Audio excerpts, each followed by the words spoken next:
الحمد لله نحمده ونستعينه ونستغفره ونؤمن به ونتوكل عليه ونعوذ بالله من شرور نفوسنا ومن سيئات أعمالنا من يهده الله فلا مضل له ومن يضلله فلا هادي له أما بعد فأعوذ بالله من الشيطان الرجيم بسم الله الرحمن الرحيم ومن يتق الله يجعل له مخرجا ويرزقه من حيث لا يحتسب وقال عليه الصلاة والسلام من رأى منكم منكرا فليغير بيده فإن لم يستطع فبلسانه فإن لم يستطع فبقلبه وذلك أضعف الإيمان۔ میرے معزز اور مکرم دینی بھائیوں، ہم سب کے درمیان میں سے ایسا مبارک اور ایسا پاکیزہ مہینہ گزرا ہے جس کی پاکیزگی اور جس کی نورانیت اس رمضان کے مہینے میں انسانوں کے زندگیوں میں داخل کر کے انسانوں کو پاکیزہ بنانے کا کام کیا ہے کہ یہ رمضان کا مہینہ گھروں کو رنگ و روغنوں کے ذریعے سے، آدمی کے بدنوں کو نئے کپڑوں سے، گلیوں اور محلوں کو سجانے کے لیے نہیں آیا ہے اور نہ آیا تھا، بلکہ یہ رمضان کا مہینہ انسان کی زندگی کو چمکانے کے لیے آیا تھا، تقوی اور طہارت کے اعتبار سے، اخلاص اور للہیت کے اعتبار سے۔ اس میں اللہ تعالیٰ نے بندوں کو عبادات کے ذریعے سے بندوں کی اصلاح کرنی چاہیے ہے تاکہ بندے متقی بن جائے، اور رمضان کے آنے کا مقصد خود اللہ فرما رہے ہیں کتب علیکم الصیام کما کتب علی الذین من قبلکم لعلکم تتقون، کہ روزے جو ہم نے فرض فرمائے ہیں یہ تمہیں بھوکا رکھنے کے لیے، پیاسا رکھنے کے لیے، تمہیں تڑپانے کے لیے، تمہیں مرغوبات کی چیزوں کو چھوڑ کر تم کو تڑپایا جائے، اس کے لیے رمضان نہیں آیا تھا، بلکہ بزرگوں رمضان انسانوں کو متقی بنانے کے لیے آیا تھا۔ اور رمضان نے ہماری ایسی سروسنگ کی ہے اور ایسی ہماری تربیت کی ہے تاکہ سال بھر آدمی اس تربیت پر زندگی گزارتا رہے اور اس اصلاح پر اپنے آپ کو کامیابی کے راستے پر چلاتا رہے، اور رمضان نے ایسی ہماری تربیت فرمائی ہے۔ جس طرح ایک پیشنٹ کو آئی سی یو میں ایسا ٹریٹمنٹ دیا جاتا ہے اور ایسا علاج اس کے لیے تشخیص کیا جاتا ہے جو اس کی طبیعت میں سدھار پیدا کرتا ہے۔ بزرگوں، رمضان نے ہماری ایسی تربیت کی ہے کہ اگر واقعتاً ہم اس تربیت پر زندگی گزارے تو پوری زندگی انسان کی زندگی میں ایسے اعمال کا ظہور واقع ہوگا جن اعمال کو کرنے سے آدمی اللہ کے قریب پہنچ جائے گا۔ تو جس طرح ایک پیشنٹ کو تمام برائیوں سے، تمام اس کو جو ہے ایسی چیزوں سے روکا جاتا ہے جو اس کے صحت پر خراب اثر چھوڑتا ہے، ان ساری چیزوں سے اس آئی سی یو کے پیشنٹ کو منع کیا جاتا ہے تاکہ اس کا بدن جلد سے جلد صحت یاب ہو جائے۔ ایسے ہی اللہ تعالیٰ نے رمضان کے مقدس مہینے میں ساری امت کو آئی سی یو میں رکھا اور اس کو ایسا ٹریٹمنٹ کیا ہے تاکہ اس کی اصلاح ہو جائے، اس کی تربیت ہو جائے، اس کے اندر تقوی آ جائے، اس کے اندر پاکیزگی آ جائے، اس کے اندر بولنے کا انداز اس کا بدل جائے، چلنے کا انداز اس کا بدل جائے۔ اس کے لیے اللہ کے نبی صلی اللہ علیہ وسلم نے فرمایا کہ صبح صادق سے لے کر تمہیں غروب آفتاب تک ان ساری چیزوں سے رکنا ہے جو تمہاری اصلاح کے لیے مانع ہے۔ تمہیں اپنی زبانوں کو کنٹرول میں رکھنا ہے، زبانوں سے غیبت نہیں کرنا ہے۔ تو رمضان یہ پیغام دے کے جا رہا ہے کہ تمہیں اپنی زبانوں کی پاکیزگی کے لیے اپنی زبانوں سے غلط باتوں کو اور غلط غیبت اور چغل خوری اور بہتان تراشیوں سے تمہیں اپنی زبان کی حفاظت کرنا ہے۔ تم اگر اپنی نیکیوں کی حفاظت کرنا چاہتے ہو تو زبان کی حفاظت کر لو، اس زبان کی حفاظت سے تمہاری نیکیاں باقی رہ جائے گی۔ ایسے ہی اللہ کے نبی نے فرمایا اور رمضان کے مہینے میں تمہیں اپنے نگاہوں کو پاکیزہ بنانا ہے۔ اگر تم روزے اور تراویح کے ثواب کو، زکوٰۃ اور صدقات کے ثواب کو باقی رکھنا چاہتے ہو تو تمہیں اپنے نگاہوں کی حفاظت کرنی چاہیے، تمہیں ساری چیزوں کی حفاظت کرنی چاہیے تمہاری نیکی باقی رکھنے کے لیے۔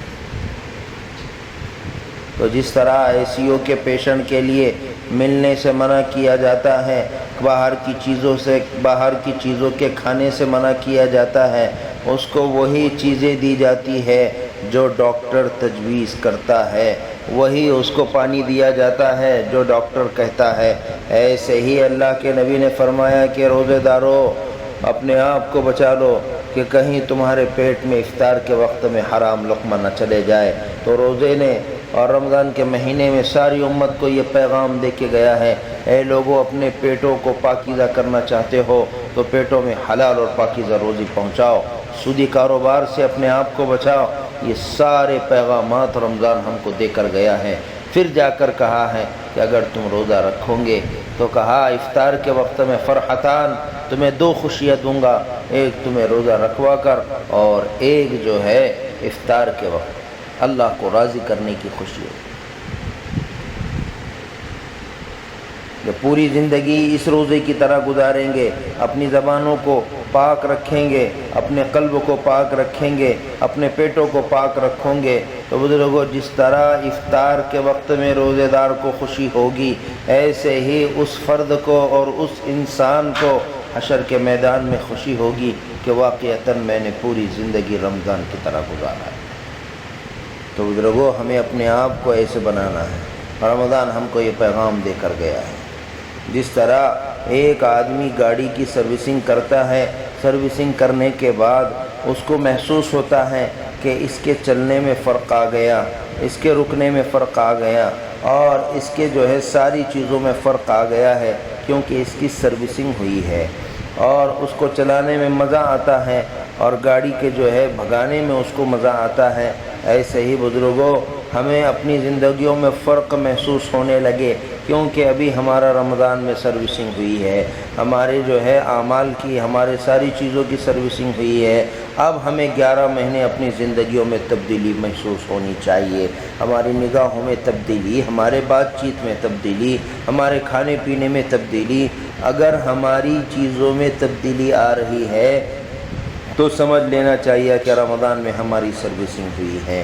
جو فٹر اچھی سروسنگ کرتا ہے لوگ اس کے پاس جاتے ہیں اور کہتے ہیں کہ ان کی سروسنگ کے بعد محسوس ہوتا ہے کہ گاڑی اچھے چلنے لگتی ہے۔ ایسے ہی بزرگوں ہمیں اپنی زندگیوں میں تبدیلی پیدا کرنے کی ضرورت ہے، کیونکہ ابھی ہماری زندگی کی تبدیلی ہوئی ہے۔ ہمیں راتوں میں قیام کرا کر، دن میں روزہ رکھوا کر، صدقہ خیرات کرا کر اللہ نے ہماری سروسنگ کی ہے۔ اس کے لیے ابھی ہم کو زندگی کو صحیح رخ پر لانا ہے۔ ہم نے روزہ، نماز، ساری چیزیں کی ہے اور اللہ کے نبی نے فرمایا کہ روزہ رکھنے والوں سن لو، روزہ اور رمضان کا مہینہ غمخواری کا مہینہ ہے، ہر ایک کو ساتھ لے کر چلنے کا مہینہ ہے، ہر ایک کے ساتھ ہمدردی کرنے کا مہینہ ہے۔ اس لیے بزرگوں رمضان ہمیں حقوق العباد کی تعلیم دے کر گیا ہے، جہاں اللہ نے اپنے حق کو ہم سے پورا کیا ہے، روزہ رکھوا کر، تراویح پڑھا کر۔ ایسے ہی اللہ تعالیٰ تعلیمات دے رہے ہیں اللہ کے بندوں کا حق ادا کرنے کی۔ اس کے لیے ہم ایذائے مسلم سے بچے۔ اللہ کے نبی نے فرمایا وہ مومن نہیں ہو سکتا جس کی زبان سے اور ہاتھ سے دوسرا مسلمان محفوظ نہ ہو۔ اس لیے بزرگوں حقوق العباد کی حق تلفی سے اپنے آپ کو بچانا ہے۔ آج نمازیں بہت ہو رہی ہے، روزے بہت ہو رہے ہیں، چلے 4 مہینے بہت ہو رہی ہے، خانقاہیں بہت آباد ہے، عمرے پر عمرہ ہو رہا ہے، حجوں پر حج ہو رہے ہیں، لیکن بزرگوں اگر کسی چیز کی کمی ہے تو وہ حقوق العباد کی کمی ہے۔ آدمی سمجھتا نہیں ہے کہ میرا حق، مجھ سے کس کا حق جو ہے ادا نہیں ہو رہا ہے۔ ان حقوق کی ادائیگی کے لیے ہمیں اپنے آپ کو کوشاں رہنا ہے۔ نمازوں میں کمی ہو جائے، وہ اللہ کہہ رہا ہے غفور الرحیم ہے، لا تقنطوا من رحمت اللہ ان اللہ یغفر الذنوب جمیعا۔ اگر عبادات میں کمی ہو گئی تو وہ اللہ غفار ہے، ستار ہے، وہ ستار العیوب ہے۔ لیکن بزرگوں جہاں حقوق العباد کی حق تلفی ہوگی تو اللہ کے نبی نے فرمایا سنگ والی بکری نے اگر بغیر سنگ والی بکری پر ظلم کیا ہوگا، کل قیامت کے دن حشر کے میدان میں اس کا بھی بدلہ ادا کیا جائے گا۔ اللہ کے نبی نے فرمایا اے میرے صحابہ تم میں مفلس کون ہے؟ صحابہ نے فرمایا جس کے پاس مال اور متاع نہ ہو۔ اللہ کے نبی نے فرمایا نہیں، مفلس وہ نہیں ہے جو بہت سارے جو ہیں عبادات لے کر آئے گا، بہت سارے عمرے حج لے کر آئے گا، بہت ساری تسبیحات لے کر آئے گا، بہت سارے چلے اور 4 مہینے اس کے نام اعمال میں ہوگے، لیکن بزرگوں کسی کو دنیا میں گالی دی ہوگی، کسی کا حق مارا ہوگا، کسی کی زمین ہڑپی ہوگی، وہ سارے اعمال لے کر ان لوگوں پر ڈال دیے جائیں گے جن کا حق دنیا میں اس نے مارا ہوگا، اور اتنے بڑے اعمال ہونے کے باوجود بھی اس کے پاس کل قیامت کے دن کچھ نہیں ہوگا۔ سارے اعمال دوسرے پر ڈال دیے جائیں گے، دوسروں کے گناہ اس پر ڈال دیے جائیں گے۔ تو اللہ کے نبی نے فرمایا مفلس یہ ہے۔ تو بزرگوں حقوق العباد کی تعلیمات اللہ کے نبی نے دی ہے، ہمیں حقوق العباد کا بہت اہتمام رکھنا ہے۔ آج ہم سے معمولی غلطیاں ہو رہی ہے، راستہ چلتے ہوئے ہم سے حق تلفی ہو رہی ہے، حقوق العباد کے اعتبار سے کوتاہیاں ہو رہی ہے کہ لوگ راستوں میں کھڑے ہو جاتے ہیں، راستوں میں گاڑیاں لگا دیتے ہیں، راستوں پر جو ہے ہمیں اپنے سامان کو رکھ دیتے ہیں اور کہتے ہیں کہ بھی اس سے کچھ نہیں ہوگا، جبکہ اللہ کے نبی نے فرمایا میرے صحابہ جہاد میں جانے والوں کو راستے میں چلنے کی وجہ سے، راستے میں بیٹھنے کی وجہ سے جہاد کا ثواب نہیں ملے گا۔ دیکھو کتنا مقدس عمل ہے، لیکن ایک معمولی کام کی وجہ سے اللہ کے نبی نے ان کو اتنے بڑے اجر اور ثواب سے محرومی کی وعید سنائی ہے۔ اس لیے ہمیں ہر ایک کے حق کو ادا کرنا ہے، اور رمضان یہی تعلیمات دے کر ہم کو گیا ہے۔ حسد سے، کینے سے، بغض، عناد سے ہمیں اپنی زندگیوں کو پاک اور صاف کرنا ہے تاکہ ہماری زندگی پاکیزہ بنے، تاکہ اس رمضان کے انوار اور برکات ہماری زندگی میں محسوس ہونے لگے۔ جس طرح بھوک اور پیاس ہم محسوس کر رہے تھے، ایسے ہی ہمیں تقوی کا احساس ہونا چاہیے۔ پوری زندگی تقوی کے ساتھ گزارنے کے لیے اللہ نے ہم کو رمضان میں متقی کی تقوی کی تعلیمات دی ہے، اور یہ بڑی بڑی بیماریوں سے اپنے آپ کو بچانا ہے، جن بیماریوں کے ذریعے سے آدمی کی نیکیاں برباد ہو جاتی ہے اور آدمی کا سارا نظام دھرم برم ہو جاتا ہے۔ ان خوبیوں کو پیدا کرنے کے لیے رمضان ہمارے درمیان میں آیا تھا اور وہ چلا بھی گیا۔ اس کے لیے بزرگوں ہمیں خوبیوں کو اپنی زندگیوں میں پیدا کرنا ہے، یہی تعلیمات رمضان ہم کو دے کر گیا ہے، اور اپنے کیے پر ناز نہیں کرنا ہے کہ ہم نے یہ کیا ہے، ناز تو زندگی کے عمل پر کرنا ہے۔ حضرت ابراہیم، حضرت اسماعیل علیہ السلام دونوں کعبۃ اللہ مرکز توحید کی بنیاد ڈالی، مگر عرض کر رہے ہیں ربنا تقبل منا انک انت السمیع العلیم، کہ ہم نے روزہ رکھا، ہم نے تراویح پڑھی، ہم نے نیک اعمال کیے، ہم نے زکوٰۃ صدقات ادا کر دیے، ہم نے کوئی بڑا کام نہیں کیا، بلکہ یہ دونوں انبیاء حضرت ابراہیم اور حضرت اسماعیل ایسے بڑے گھر کی تعمیر کر رہے ہیں، لیکن بہت عاجزی اور انکساری کے ساتھ اللہ کے دربار میں دعا گو ہے، ربنا تقبل منا انک انت السمیع العلیم۔ اے اللہ ہمیں اپنے اس کام پر ناز نہیں ہے، ہمیں ڈر لگتا ہے کہ ہماری درخواست ہے کہ تو قبول کر لے اور اہل علم محفوظ ہو، کہ ہمارے اس عمل کو قبول فرما لے، کہ اتنا بڑا کام کر کے بھی اپنے آپ کو جو ہے اپنے آپ کو کمتر سمجھ رہے ہیں۔ حضرت جی مولانا یوسف صاحب رحمۃ اللہ علیہ سے کسی نے بہت قیمتی سوال کیا تھا کہ حضرت ہر فرقہ، ہر جماعت ایک دوسرے پر رد اور قدح کرتی ہے، تو کون سا فرقہ جنت میں جائے گا؟ حضرت نے بڑا شاندار جواب دیا، جو جماعت ساری جماعتوں کو جنت میں لے جانے کی کوشش کرتی ہو، وہ سب کو جنت میں لے جانے کی متمنی اور خواہاں ہو، وہ جنت میں جائے گی۔ کہ ہر ایک کو ہمیں اچھائی کی دعوت دینی ہے، اچھائی کی طرف بلانا ہے۔ ہم یہ نہ کہیں کہ ہم جنتی ہیں تم جہنمی ہیں، ہم نے نیکی کی ہے تم نے گناہ کیا ہے، نہیں، بلکہ ہمیں امت کا درد اور امت کا غم اپنی زندگیوں میں پیدا کرنے کا کام کرنا ہے۔ یہی رمضان ہم کو دعوت دے کر گیا ہے۔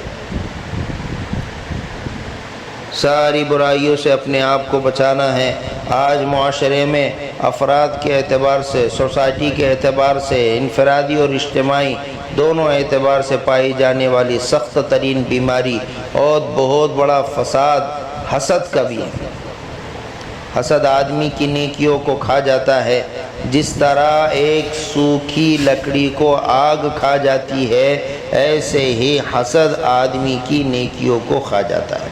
اس لیے بزرگوں، حسد سے اپنے آپ کو بچانا ہے۔ اگر اللہ تعالیٰ کسی کو نعمتوں سے نواز رہا ہے تو ہمیں اللہ کی عطا پر خوش ہونا چاہیے کہ اللہ اپنے بندوں کو عطایا دے رہا ہے،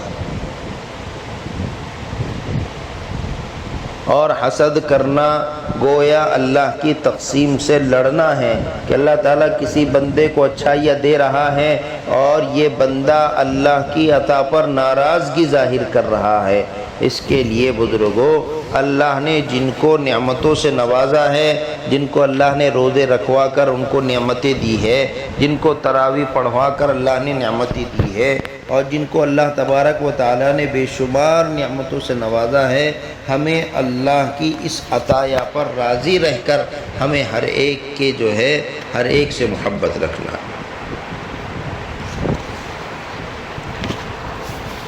اور ہر ایک کے ساتھ اپنے تعلقات کو قائم کرنا ہے، ہر ایک کو سینے سے لگانا ہے، ہر ایک کی خوبیوں کو بیان کرنا ہے۔ یہی رمضان ہم کو دعوت دے کر گیا ہے، یہی رمضان نے ہماری تربیت کی ہے۔ ہر ایک کو معاف کرنا ہے۔ فَإِنَّ اللَّهَ كَانَ غَفُورًا غَفُورًا، کہ اللہ تعالیٰ غفور الرحیم ہے، اللہ معاف کرتا ہے، حالانکہ اس کو بدلہ لینے پر قدرت ہے۔ ایسے ہی اللہ تعالیٰ نے بندوں کو بھی بنایا ہے کہ بندوں کے اندر طاقت لینے کا مادہ ہے، لیکن اللہ نے فرمایا کہ معاف کرنا یہ اعلیٰ صفات میں سے ایک صفت ہے۔ ان اللہ علی کل شیء قدیر، اللہ ہر چیز پر قادر ہے، لیکن ہم نے دیکھا اللہ تبارک و تعالیٰ کیسے معاف کرنے والے ہیں۔ ہم نے رمضان میں دیکھا کہ اللہ تعالیٰ فرما رہے ہے کوئی مانگنے والا میں اس کو عطا کروں، ہے کوئی مغفرت کا چاہنے والا کہ میں اس کو معاف کر دوں۔ اللہ نے جب اتنا ستاری کا معاملہ کیا ہے تو رمضان نے ہم کو دعوت دی ہے کہ رمضان ہم کو یہ پیغام دے کر گیا ہے کہ ہر ایک کو معاف کرنا ہے۔ قدرت کے باوجود، طاقت کے باوجود ہمیں کسی سے بدلہ نہیں لینا ہے، بلکہ ہر ایک کو معاف کرنا ہے۔ کسی سے رشتے کو نہیں توڑنا ہے، ہر ایک سے رشتے کو جوڑنا ہے۔ حضرت ابو ایوب انصاری روایت کرتے ہیں، رسول اللہ صلی اللہ علیہ وسلم نے ارشاد فرمایا، کسی بھی مسلمان کے لیے اپنے بھائی سے 3 دن سے زیادہ تعلق توڑنا درست نہیں ہے، اس طور پر کہ جب ان کا آپس میں سامنا ہو تو یہ اس سے منہ موڑ کر چلا جائے اور وہ اس سے چہرہ پھیر لے، ان دونوں میں بہتر وہ ہے جو سلام میں پہل کرے۔ اس کے لیے یہ عید جو ہے ہمارے لیے تعلقات کو قائم کرنے کے لیے ایک بہانہ ہے، ہر ایک سے ملاقات کرنا ہے، ہر ایک سے اپنے تعلقات کی بحالی کی ضرورت محسوس کرتے ہوئے اس سے اپنے تعلقات کو صحیح کرنا۔